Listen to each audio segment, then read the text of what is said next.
Hello and welcome back to the Black Comix Universe live event hosted by Peak Game Comics, the digital store supporting creators of color, and the newly launched streaming platform, The Experience. I am Victor Dandridge, the hardest working man in comics. Y'all, okay, if I'm not mistaken, this is the last panel of the day, and this is the one. Like this is like everything that has gone on before has been a great intro, a great build up to get y'all hyped, get y'all ready for this conversation. Oh my God, I'm so hyped. I'm so amped up. It's ridiculous. It's an absolute honor. If Experience was currency, he'd be one of the wealthiest men in comics. Ladies and gentlemen, make some noise for Mr. Joe Illage. Come on. Hello, hello. Hey, everyone. Victor, pleasure to be here with you. Sir. No, the pleasure is absolutely mine. First and foremost, though, because I know that, 2020 and COVID was crazy. You, sir, were directly afflicted. How are you doing? Thank you. My wife and I are in good health.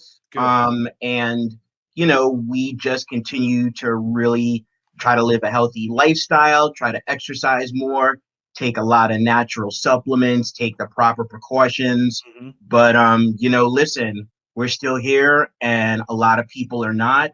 So all I can do is be thankful and grateful. 100%. Wow, sir. I meant what I said. When it comes to Experience, yours is the name. Okay. Like, I don't know if there's a company that you haven't worked for, it's because they haven't been invented yet. and you are literally the man who's been in the rooms where they happen. But I want to go back to the beginning. When Great. did you first get into comics as a fan? Wow. So right now I live in Brooklyn, New York. And interestingly enough, I live a few blocks away from the newsstand where it's on the corner of Church and Nostrand Avenues. At that time, when I was a kid in the second grade, it was called Tiamo. Mm-hmm. And my mom, every Friday after work, we had a tradition. We would go to the newsstand and she would buy herself soap opera magazines and she would buy me comic books. And so she would buy me 3 or 4 different comic books. And back in those days, I was a real DC head, right? And so I've been reading comics, since I know. Love it. And I have family in Nassau, Bahamas. So I used to go there every summer. And my aunt, one day, she brought me 6 comic books, which was basically like 2 weeks worth of like newsstand visits with my mom. Right. And one of them was Uncanny X-Men 112. And, if you're a Black kid, like once you encounter the X-Men, yes, there's no turning back. And I became a Marvel kid from that point. Wow. That X-Men was it.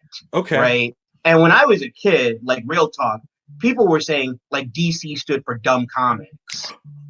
I swear, right? Disrespectful. So, hold on. I know. So like I said, I would go back and forth between the companies, but really it's been with me all my life. That's amazing. And I love that. And again, your story career shows that you have the love of the medium as a whole. Did you always know what you wanted to do in comics, or has that perception kind of changed? Did you start off, wanting to do artwork, wanting to write? Where did you start with that side? I've been drawing ever since I was a kid. 2 of my favorite artists growing up were George Perez and John Byrne. Yes. So I did have the original ambition to be a comic book artist. I went to both the High School of Art and Design and School of Visual Arts here in New York. And I have the ability to draw from observation, but not from imagination. And after I graduated out of college, I had a really sobering conversation with a friend. And he made me realize that I did not have a future as an artist. But what I did love was the word and the power of word and the power of story. So at that point, my ambitions went toward the interest of the art of the story. See, now I definitely connect with that. As Danny J. Quick is bringing up, like, you're an artist too. This is one of those things where we're 2 men that are known for the word side. Yes, we can push a pencil if we wanted to, but the way that we can use words is so much more important. And I totally understand that. How has your visual acumen affected how well you use your words? Is that a regular process? Do you speak well to artists because of it? Yes, growing up with an artistic background gave me the ability to speak to artists in their language. 100%. And actually growing up in high school and college with friends who became icons in the comic book industry, right? And friendships that I still have to this day, whether it's Chris Cross, who's like a brother to me and a veteran milestone, the Seminole Blood Syndicate artist, or Chris Batista, who was the artist of the Steel series that Louise Simonson wrote. So having that artistic background definitely made me a better editor and a better participant in the comic book industry, or a more informed participant. And as a writer and editor, I have some kind of an understanding of what artists are doing. I don't live the life of an artist, but having friends who are artists and knowing that language helps me in communication. 100%. Okay, so for those people that are watching and may not really understand the difference, what is the difference between an editor and a writer? Because that's such a very, severe distinction, but it's one that most people have no idea. Wow. Okay, so I would really have to try to break that down, because that question could literally be an entire episode, right? The writers are the people who create and develop the narratives. And they're the ones that have to face the blank screen, the blank piece of paper, and find their muse. They're the ones who constantly practice their art in utilizing our beautiful language to tell narratives, right? The editor has a variety of jobs, but insofar as working with creators, there are three primary jobs. One is working with creators to maintain a level of quality in a timely fashion. Secondly, to be a form of support, because what a lot of people don't think about when they buy these comic books and graphic novels is that artists live mostly solitary lives. So this kind of life that we're living because of the pandemic, that's what artists have been doing for decades. They have been at home at the table, and when we're out in corporate America and we're talking at the water cooler about the latest MCU film, they're home at the table doing the work. So the editor is a kind of support partner in that way. And the third thing, which is really crucial, is the editor's job is to elevate the creators. The editor's job is to be a partner and ally to the creators to make them the best creators that they can be, whether it's a writer, a penciler, inker, colorist, letterer, because every participant is a storyteller. And we're there to be the support and to provide positive reinforcement and to have honest conversations, honest dialogues about the world, about the story, and things of that nature. So the editor is the last person in the line. The creators are always first. Well said. Very well said. And I think that is definitely something that so few people fully understand. And so the relationship, they don't really know how to cultivate, work within, or anything like that. In a lot of ways, you sound like a parent. You're a parent that has to gird your grown children to make sure that they can handle what they're supposed to do, but still give them the room to do it, but still make sure that they do it well. Well, that's an interesting analogy, because another way in which an editor is a parent is if you're working for a company, right, and you're dealing with corporate-owned intellectual properties, you're a caretaker, right? So it's funny when I talk on Twitter and I'll say something like, "Oh, Cassandra Cain is my niece. I consider myself one of her early uncles because I was there when Cassie was born." And so my job is to take care of Cassie, right, as an idea, so that she can be in enough good health that you can pass the baton for someone else to take care of her. So in that way, the ideas are children too. And so for a time, you are a parent. I love that. I love that.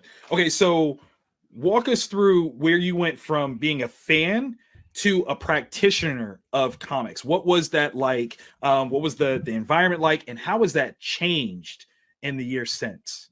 Sure. So, my big change came, it was early 1993. I was unemployed. It was a time in which I did not have purpose. And I walked into a newsstand and I saw, you see all the Marvel and DC comics, of course. And then I saw this one comic called Icon. And it was Icon #2. And it had Icon and Rocket, and they were fighting these SWAT cops. And it had the line, "Stop, do not hop on cop." And that moment changed my life. That validation changed my perception of what was possible, because I grew up in the 80s and the 70s, and being a Black geek, that was not good. Say that again. Come on now, say it again, because you earned that, baby. Come on. Real man. I had my friends in high school saying, "Joe, there's no way you're going to get any sex if you keep talking about these comic books." Like, seriously, right? It wasn't fun. I would have to go home on a train, and I would have to hide my comic books in my math books. Okay? God bless us that we're now in a world in which everyone knows the name Thanos, but that's not what it was like for me growing up. So Icon was a validation of my geek life. And so, when I went to apply for an internship, I met Dwayne McDuffie, who didn't hardly say anything in the interview, making him even more mythic. And Matt Wayne, who was an editor there, who did most of the talking. My friend Jason Scott Jones, who's now a television producer, he was an intern, and he had told me about the internship. But in those days, I didn't believe in working for free. So I was like, that's not a proposition that I can subscribe to. But when I saw Icon, I knew that history was going to be made by the publisher of Icon. And I wanted to be there, right? I wanted purpose. And I blew the interview to hell, bro. Because, I grew up with comic books. So, like, I had a chip on both shoulders, rolling up into the Milestone offices, right? But then Jason, stood up for me and said, I think he'll be a good fit. They gave me a shot. And I worked there for 3 months, and it was amazing. It was like a staff of people of color, people from different backgrounds, women, men, a company owned by 4 Black men, with this universe of stories that spoke to our life, right? And that's when it became real. Like this is possible. Yeah. And so after 3 months, because in those days, the New York transit system wasn't a 2-fare zone. It was a 1-fare zone. You didn't have a Metro card allowing you to transfer, right?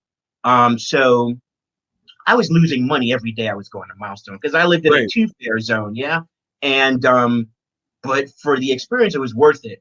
But then, after 3 months, I went to the office of Derek Dingle, the president, and I said, "Listen, I'm really grateful for everything that you all have done for me here and what I've learned, but I've got to go back out in the world and try to get a job." And he said he understood. And I went to lunch, and I came back, and he offered me a part-time job. That's awesome. And that was the beginning.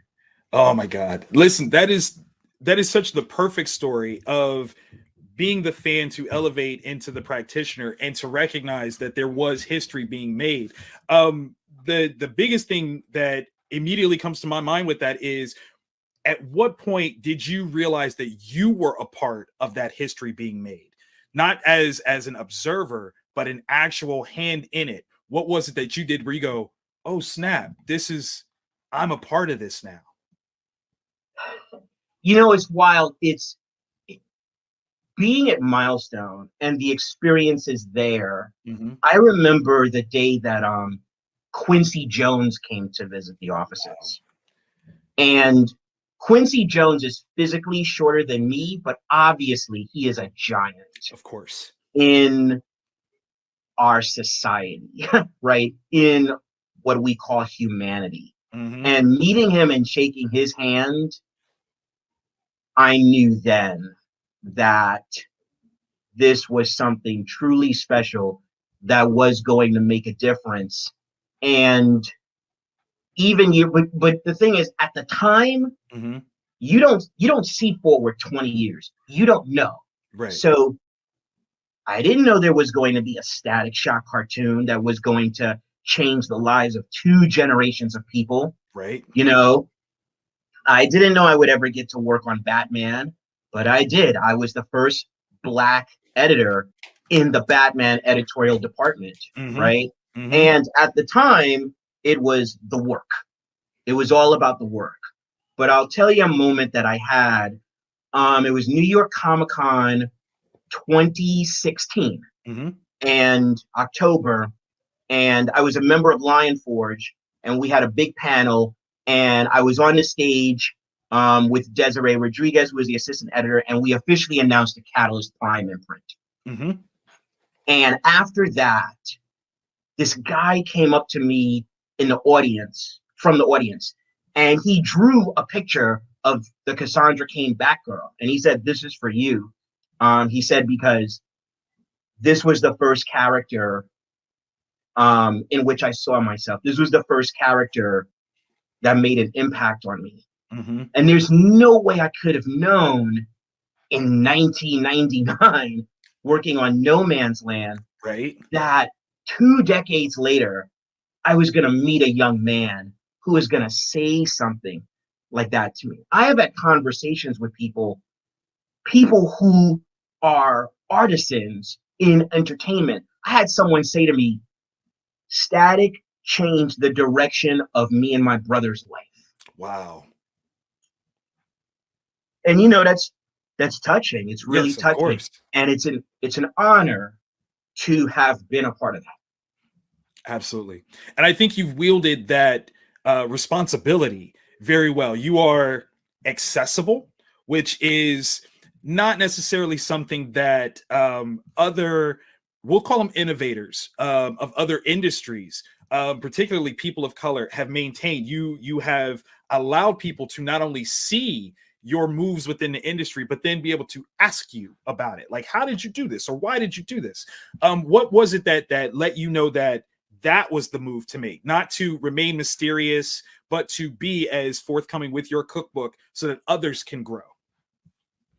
Wow, that's a really good question, and really thank you for your kind words. I think it was when we were developing Catalyst Prime, and when I was working with all the creators and developing the line, Mm-hmm. and I came back to comics because Dwayne McDuffie died.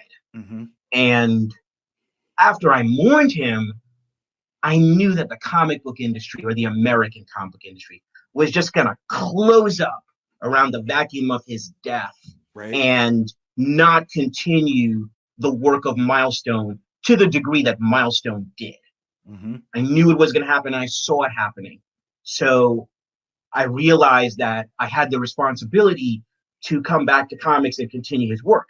And so when Catalyst Prime was being developed, I realized that in working at Lion Forge and this company of memes with these great people, that in addition to our mission, in addition to this line of books and the amazing creators behind it, there needed to be a voice. The same way Stan Lee was the voice of Marvel. There Mm-hmm. needed to be someone that people could talk to, right? And so I made the decision to take that responsibility, because without communication, how are we gonna lift each other up? Right. If I don't communicate with people, then how can I pass on what the Milestone founders passed on to me when they gave me a chance? Of course. So it doesn't behoove the mission for me to be a recluse. Thank you for that. Like, seriously, and there's lots of comments that I'm seeing of people co-signing that whole concept. People calling you Uncle Joe, because again, that openness is the necessity. Okay, so not everything can be roses and wine. Sure. What were some of your biggest challenges that you've overcome in your career so far? Wow. I think I would speak about failure, right? Mm-hmm. And if we talk about failure and what that means, you know, when we look at careers from the outside, we see movement. We don't understand the reality that has happened behind the scenes. And I've been at various publishers, and I've had longer tenures at some than others, more successful tenures in some than others. And the most important thing was to remain grateful, to, in times of doubt, be able to look at what I've accomplished and to realize that the mission continues and the mission is bigger than me. So if I'm someplace for 9 months, is it the time or is it the impact? Yes. Right. And so it's taking the lessons from wherever you've been, walking forward with it, making yourself a better person, and trying to make yourself a better advocate. Right. So the reality is we learn more from our failures than we do from our successes. So true. And when we overcome them in private to some degree. But, you know, I remember I wrote a editorial for the Hollywood Reporter after the end of my tenure at Valiant. And what that was about was that the future of comics is a bright and brilliant thing. And this is a very exciting time, right? And people didn't know what to do with that. They were like, wow, you're not like dumping on Valiant? Like, you're not angry? And it's like, that's not what this is about. Right. This is about the future ahead. Right. And honestly, there's so much negativity in our industry, whether it's through business practices in transition, whether it's through toxic narratives on social media, that we must counter that with positive, that we must keep our eyes on the prize. That right there is literal experience talking, y'all. So I need y'all to write that down, heed what he's telling you. Because again, it is always looking at that there is something brighter down the road. Just relax. You know, it sucks. And it's not to say that you're not without ill will on you know, different people, different, you know, actions, but you know when to voice them and when not to. That is absolute wisdom. And I love that. Okay, so when it goes to you being the first Black editor in the Batman office, one of the things that my recollection of that time period was that you were never forced to create Blackness for the sake of, but just quality content.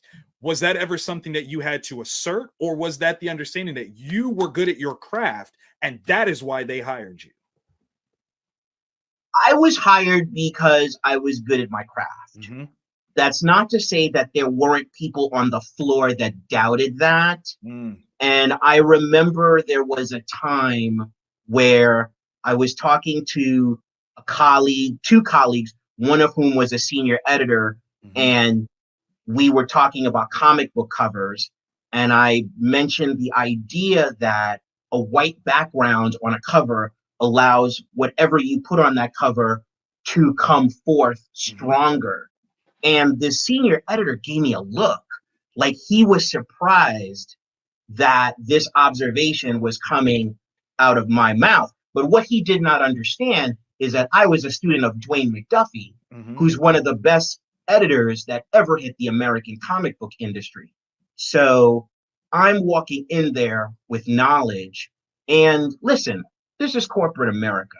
So you are being put into positions on a regular basis where you have to prove yourself. You are encountering racism that is both overt and insidious, but you have to do the work. You have to do quality work. And so that's what I was focused on, the quality work, the representation of people within the books. And listen, I'll be perfectly honest with you. I did position myself to be a kind of sojourner truth in DC Comics, and I brought talented Black people into the Bat office, right? And they were talented, right? So that whenever anybody looked at their work, they could not question the talent. And if they did question the talent, then that was about a different kind of a subtext. Right. Yep. Right? So that's the thing. Quality endures. That's something that a friend of mine, Irene Bradish, told me. She said, gimmicks don't last, quality endures. I never forgot that. That is well said. Very well said. So with that in mind, is there a project that stands out as something that you are the most proud of? Wow. I mean, that's right. Pick between the babies. Choose them between the babies. What are we going to do? Picking your children. I will. Okay, so there's two that come to mind immediately. I am very proud of the Catalyst Prime line. As well, you should be. You know, in a historical sense, we kept the seat warm for the relaunch of Milestone. In a spiritual sense, it was the 21st century successor of the 20th century iteration of Milestone. It gave the world new heroes. It was an imprint of quality. It reflected our world, and it allowed a lot of people to be paid to do stellar work. Right? And it was something that a lot of people considered impossible, but we did it. Right? And now it's in Gail Simone's hands. So again, it's kind of like Cassie Kane, right? You take care of them, you nurture them, you pass them on, and hopefully they grow. So I'm very proud of that. And I'm very proud of my run as an editor on the Birds of Prey title. Those characters, Babs and Dinah, you know, really became important to me.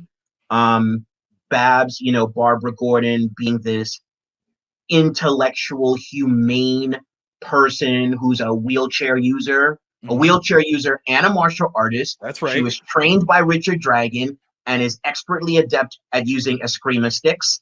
And, you know, Dinah Lance, the daughter of the first Black Canary, someone who every morning she gets up and she's dedicated to saving life, right? So those two experiences are experiences that I would say are kind of like shining stars in my career at this point.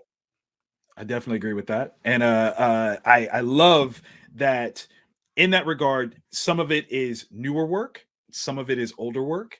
There's been tons of things in between, but I love that there is that expanse there. And with that in mind, is there a place where if you could go back retrospectively, you would have done something different and you know what it is that you would have done? Anywhere in your career, one, two things, what have you? You know, there are a number of things, right?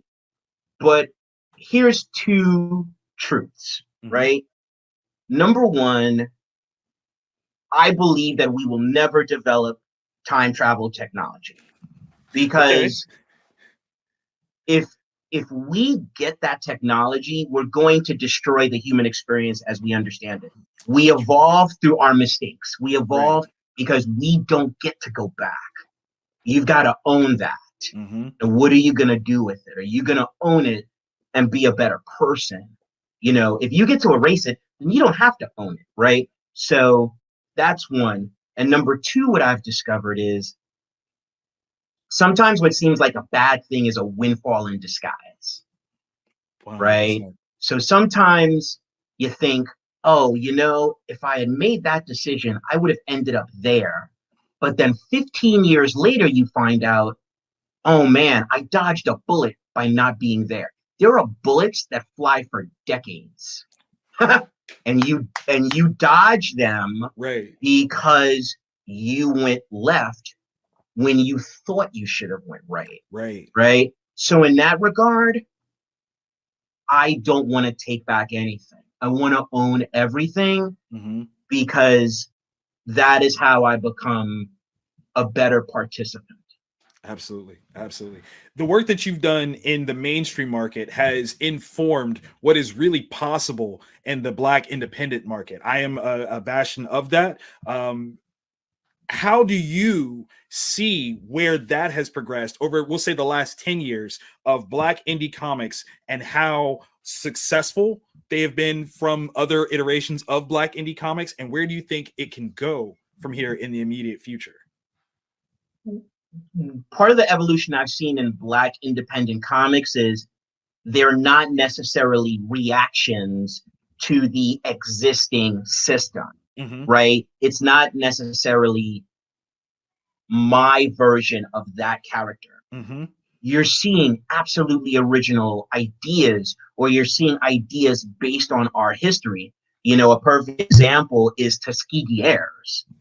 Tuskegee Heirs is not ripping off anything from Marvel and DC Comics. It's using our history to inform a speculative future for everybody, right?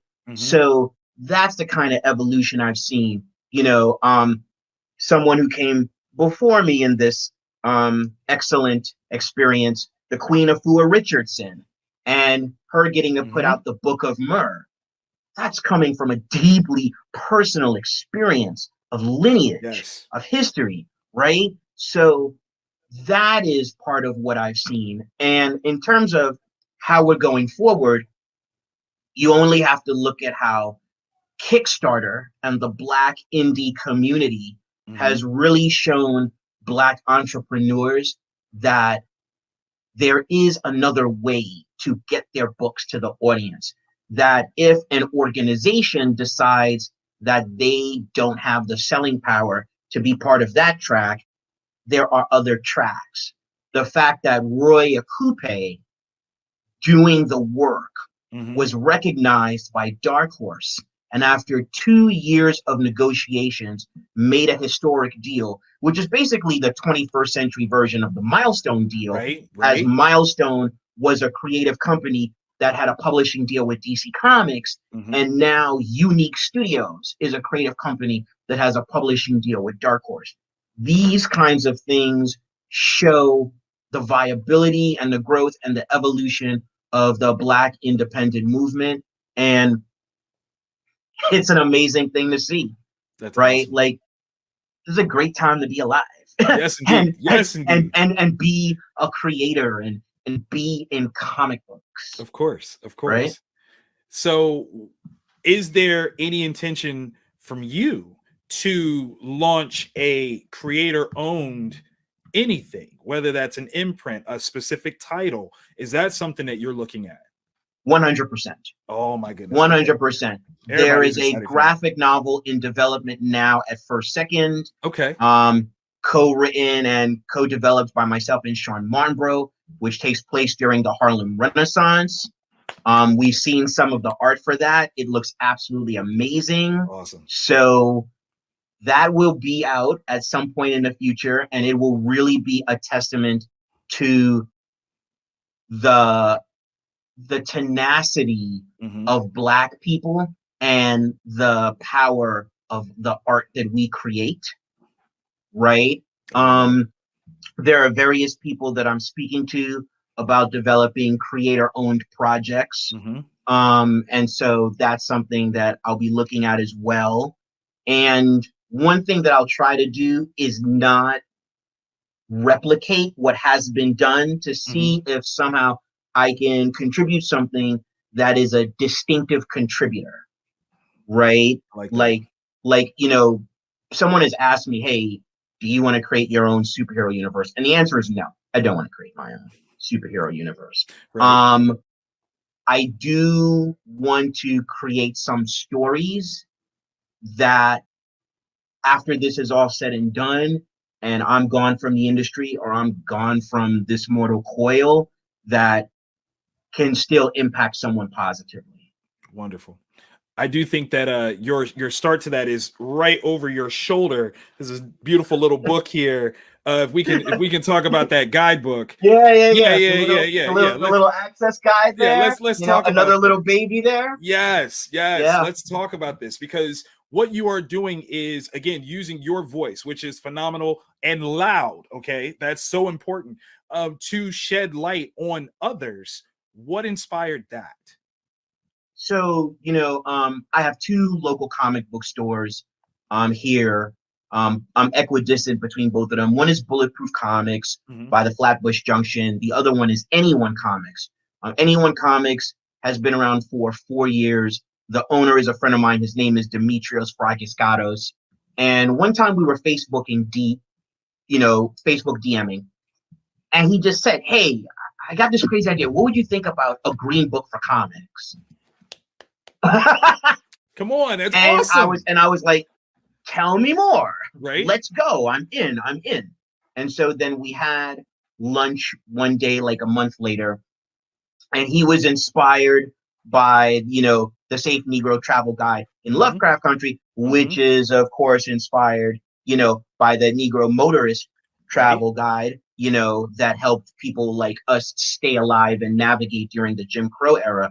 And he wanted to bridge the gap between the consumer and the comic book industry. There are so many people that want the stories that the community are making, but they don't know that the distance between them and the stories is this. Exactly. So they needed something to be the gateway. For myself, on top of that, there was an aspect of the safe space, right? If we're talking about the analogy to the travel guide, I remember when I worked at Lion Forge and we went to a retailer event, a retailer summit, and we had an opportunity to speak to different groups of retailers and talk about the Catalyst Prime line. And my colleague was giving out cards, business cards, and he gave one of his cards to this retailer, and this retailer took his business card and picked his teeth with it right in front of us. We're hands thrown because I think that's fair. Listen, here's a reality. Our ancestors have suffered much worse indignities than that. You're not wrong. And there is a time to speak and a time to remain silent. So that was one that always went in the database, right?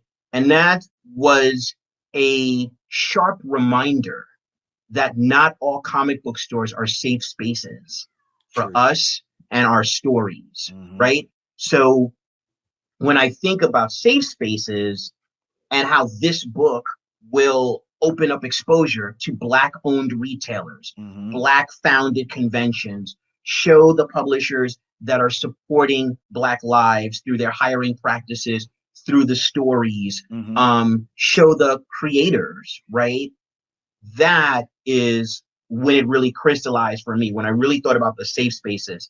So then I became a part of it. And then the third member, another Milestone alumni, he's a journalist and a designer. His name is George Carmona III. And the three of us came together and we worked on this for 4 months, like in some crazy thing called spare time, which no one really has. Right. And through the holidays sometimes. But putting this together, it was really, again, it's a continuing of the mission, right? And part of what it does, not that this was the primary goal, is that it eliminates the excuses. It eliminates the excuses for publishers to not hire Black people because they cannot find us. Right. This is the means through which you can find us now. There you go. Right. And I expect to see movement towards more egalitarian hiring practices in the future as a result of this. And this book is going to be an annual program. So we will be putting out a volume every year. Beautiful. Yes, that's what I'm talking about. Thank you so much. So obviously, with so much work behind the scenes, do you get to still be a comic book fan? Do you get to still read books outside of work? Yes, absolutely. Okay. Absolutely. Yes. And what are some of the things you're reading these days? Wow. That's okay. As far as Marvel Comics goes, sure. The Immortal Hulk. Okay. is honestly one of the best monthly comic books they're putting out. And this is not opinion. This is fact. It is. Right? What Jonathan Hickman and the team of creators have accomplished with the X-Men line is certainly innovative step in the right direction. Right? Insofar as DC Comics, I've checked out a few Future State books here and there. I have to say that Future State Aquaman is stellar, is an absolutely stellar comic book. that gets you in the feels. In terms of the indie realm, excellence. You can't love comics and not be Say reading that. Say that. excellence. You Yeah. cannot, right? Yeah.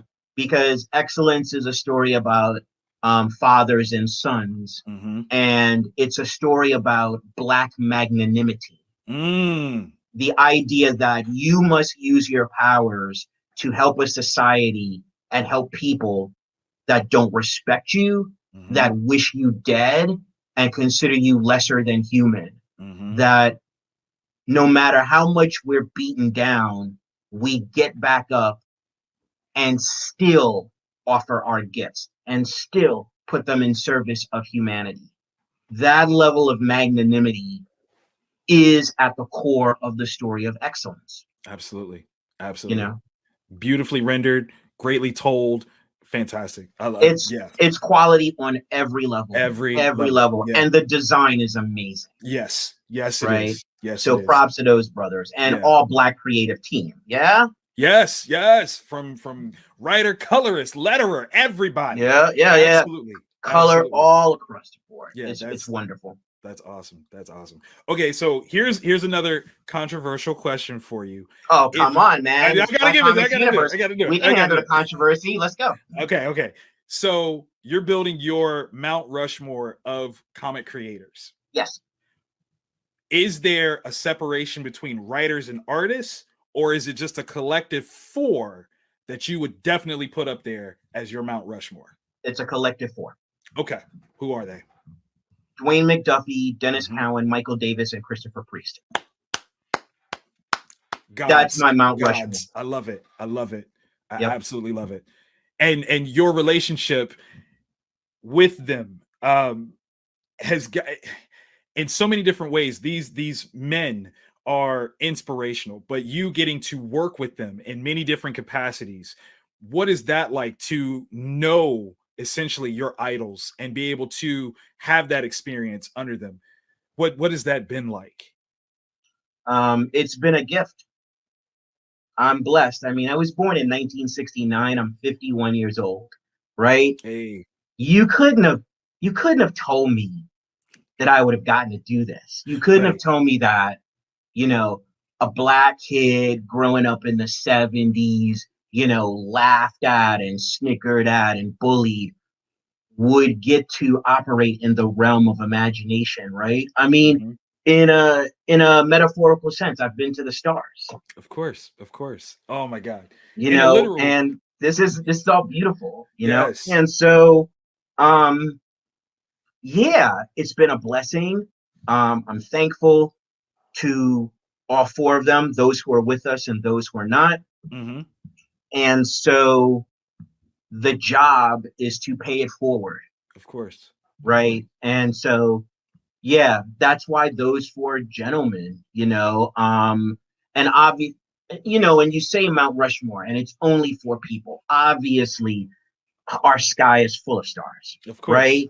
So I don't mean to diminish anyone, relegate them to a second position, but what those four did, it would not be an overstatement to say that they changed the course of our civilization, that what they put forth has impacted lives, it's impacted entertainment, it's impacted culture, and it's impacted people. And it will continue to do that. Without question. That is why them. I love that. We got the question asked, can we put some web links to some of the content that you're talking about? So the guidebook and all of that. Can we put links into the discussion? Sure. Yeah, guys, jump in that. Do that right now. Keith and Jones asked a great question. Has COVID put anything in perspective for you? Has it changed anything of how you view life or what your goals are? Yes. So two things. One is my mother is Christian. So I grew up with a basic relationship with and belief in an almighty creator. I don't believe the almighty creator is an old white man, but I know there is a God, and when I was sick, God and I had some conversations. I get that. Right? So that's one thing. And what that led to was the second thing is that I'm not going to live a day where my anger outweighs my gratitude. Right? And I wake up every morning with gratitude. And even if the day doesn't start good, I'm going to make sure it ends good. And I always wake up and say, okay, what can I do today? Right? So it was a reconnection with the creator, and that gratitude must be the dominant emotional engine through which to navigate any given day. That is beyond a jewel. That is literal treasure. And throughout this whole conversation, you have literally shared things that have cemented my own, mission in life now is to be you when I grow up. Like, that's a bottom line.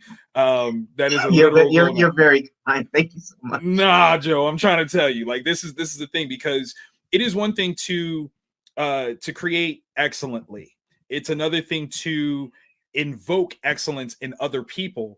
It's something else entirely to do all of that and yet still continue to build platforms for other people to find their own sense of excellence. And that seems to be what you're all about, previously, and even more so now, that you are more about how you will affect this genre, this business that we all love, and make things better, if not easier, but better for those people that are coming into the game after the fact. And that's something beyond commendable. And if anyone else hasn't said it, thank you for that, for opening those doors, keeping those windows open, and spitting out that truth that we won't know until we've bumped our head so many times that some of us might walk away jaded. You took those shots so we don't have to, and that's appreciated, like, very much so appreciated. You're welcome. Thank you very, very much. So in the there's another question. Is there anyone out there now currently creating and putting out content now that has you excited? Anything coming out that you are absolutely looking forward to? Great wow. question. Thank you. I mean, there's so many amazing comic books. I'm gonna do some slight self-promotion. Do it. As the executive editor of Heavy Metal, we brought on Christopher Priest to write a science fiction series called Entropy, which we basically internally call Green Lantern meets Breaking Bad. And that is something that is really going to illuminate the human experience and talk about how do you make a villain, and who decides what a villain is. I'm very much looking forward to that. April 13th is going to be the publication of MPLS Sound, which is my graphic novel with Hannibal, Taboo, Meredith Laxton, and Tanshua Humanoids. It takes place during the 80s. It is a love letter to the Minneapolis Sound, and it's a story about one woman's quest to create a band to fight against the dominant white male rock system of the time, and to eventually become the band that plays with Prince before the revolution. Yes. In terms of projects that are out there by other people, and again, I'm not going to be able to mention all the ones that I'm very much looking forward to. I'm looking forward to The Book of Myrrh by Afua Richardson. She's a beautiful human being, and I'm looking forward to her truth coming out in this story for us. I'm looking forward to White, which is the sequel to Black. Yes. By Kwanzaa Osayefo, Jamal Igle, Kari Randolph, Tim Smith III, Far Sector by N.K. Jemisin, Jamal Campbell, and Darren Bennett. Any day that a new Far Sector comes out is a beautiful day. Yes. I'm looking forward to a collected volume so that I can sit down and reread the entire story again. That for me is kind of like those are the immediate starts. Gotcha. Right? There are so many stories out there, but those are the things that immediately come to mind. But there's so many good books out there, you can't choose. and that's the way it should be. That should be the status quo. I remember when I was growing up as a kid, all Marvel comics were good. All of them. That's what comics should be.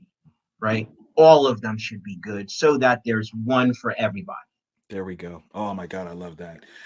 We only have like time for another question or so. So I'm going to throw out this one. And this one is insanely personal. So I apologize if it feels too intrusive, but we all You're want to okay. know, if Yeah, you could have any superpower, what would it be and what would you do with it? I would have to say flight, Okay. Okay. right? And I would just look at the world from a different perspective, right? Wow. On a day where I'm down or I'm feeling bad, and we're weighed down by our prejudices, Mm-hmm. and we're weighed down by this pandemic, and we're weighed down by the media, and we're weighed down by politics. To just be able to go up there and look and just see it all and it's a reminder that this is all amazing. Mm-hmm. And the defiance of gravity is something that we aspire for with our work, right? There's something that's holding us down. It's holding our spirit down. It's holding our civil rights down. And everything Mm-hmm. we do is to defy gravity. Wow. So That I would love to be able to fly. that's a great answer. If I could have one superpower. That's no. That's a great like that's like yeah, flying. But no, your rationale and reason for it. That is why you are Joe Illage. That is without question. It's a truly celebratory like perspective, mindset, the whole nine. And literally, this has already been a huge treasure. I do think we have a solid 10 minutes left. So if there Cool. are any questions that people put in the chat before, throw those up, Kyle, if you don't mind, because I know I didn't see them all. But this is absolutely phenomenal. While we wait for that though, what is a day in the life of Joe Illage like? What do you do when you wake up, and how do you manage the work that is on your plate? Okay, so wake up. My wife and I sing good morning to one another. We have a song. We greet each other, and then we start the day. I'll start the day with a bowl of cereal, which will What's your then lead favorite? to it. Right now, it's Organic Raisin Brand by Okay. Cascadian Farm, and then it's like okay, it's usually I'll check the New York Times on my phone. I'll look at certain websites, and then I'll go to the computer and I'll start the work, right? It's like, okay, what's come in? What new scripts have come in? What new art has come in? And I try to eat like every 2.5 to 3 hours a day. I'm trying to get 9 servings of fruit and vegetables a day. I'm trying to drink half a gallon of water a day. I try to take a walk every day. It's beautiful out there, and sometimes you just need fresh air. I try to do some reading every day. If there's something that I don't have the time to read at the time, I'll forward a bunch of articles to my Gmail. And then on Saturdays and Sundays, I'll sit down and I'll go through all these articles. I just read a cool article with some comments from Malcolm Spellman, who's a brother and the showrunner and head writer for Falcon and the Winter Soldier. And just the way he presented the analogy between the blip in the MCU and the world dominated by COVID-19, right? And how within that prism, he's going to deal with Sam Wilson as a Black man taking on the legacy of Captain America, right? Like, it just enriches me to read a Black man saying this, right? So yeah, that's what an average day is for me. And then, my wife and I always, go to bed and we'll watch something at night, some comedy. Last night it was Dave Chappelle. For a while it was BoJack Horseman, but BoJack Horseman got a little too depressing for her. It really goes there. Yeah, I was gonna say yeah, but it's usually like a 16-hour day. And again, I start the day with gratitude. I end the day thankful and hoping that I'll wake up the next day. Man, that's a wonderful recipe formula for a very happy life. And Joe, seriously, thank you so very much for spending this time with us, sharing your insights, your wisdom, your stories. This has been an absolute honor. It didn't look like anything else came through, so I'm gonna just go ahead and let us Roll that out. Oh, Mike Watson said he got that Black Comix Returns in the back. You Of already course. know. You already know. That's right. Yep. Again, another great resource for showcasing Black talent in the American comic book system. It's beautiful. All the work 100%. You know, uplift us. John Jennings and Damian Duffy have been doing the good work for years. I was honored to have the opportunity to write an essay in the book. And in that essay, I talked about Black people navigating corporate spaces, and that whenever we're able to penetrate the wall, we have to reach our arm back, pull somebody in, right? That is the way. So yeah, that's a great book. Love it. Oh my God. That's, again, an absolute pleasure, sir. Thank you so very much. Folks, y'all should be following Joe on all forms of social media. If you're not, I don't know what you're on social media for. You're not using it right. Get on your grind and follow this man. Learn from the master, because he's been there, he's done it, and he's willing to share. Once again, I got to give a big shout out to Peep Game Comics for bringing us together, the experience as a platform for hosting this. This has been a great time. I'm Victor Dandridge, the hardest working man in comics. Although listening to you, I might have to not say that no more. Like, you the one person I've been like, I'm the hardest working man in comics, unless Joe is he in the room? No? Okay, well then I can say that. But if he's in the room, second hardest working man in comics. I will gladly take that step down. You guys have a great time. Thanks so much, Victor. Much appreciated. You guys have a great one. We'll see you guys tomorrow.